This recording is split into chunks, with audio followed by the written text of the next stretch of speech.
Which of the following are suitable measures of performance at strategic level? So strategic level meaning the whole company, thinking about the long-term future of the business, but the overall business over the longer term. So we're going to have to frame each of these three different performance measures and say, well, is this going to measure the whole business? And is it going to look at the longer term? Or is it smaller, shorter term and more micro than this?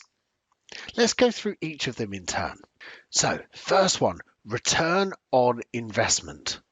So our formula for return on investment is the returns of the business, its profit before interest and tax, divided by the amount that's been invested or tied up in the business, its capital employed. It shows how efficiently the business is using its funds that have been invested to generate profits for its investors.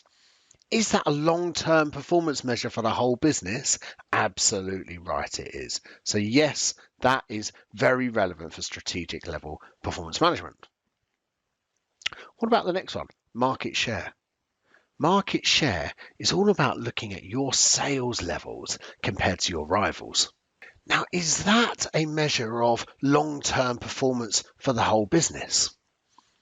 Well, it's really just about sales, isn't it? I can argue more convincingly that profits, that's a combination of sales and costs, whereas this could be just looking at the sales department of the business, not necessarily overall business performance. So I'm going to put that one as a question mark. I can argue that one either way.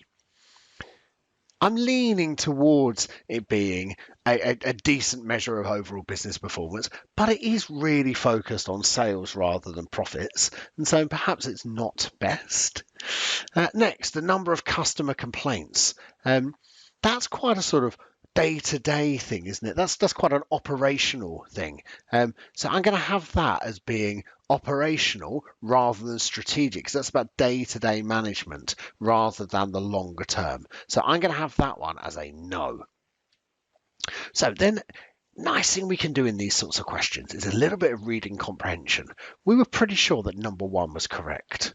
So we can cross out that, and we can cross out that because number one is not in there.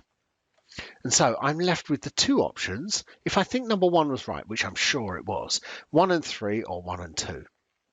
Okay, now I was pretty certain that number 3 was incorrect. So that one can't be right. And I'm left with the only possible answer as being 1 and 2.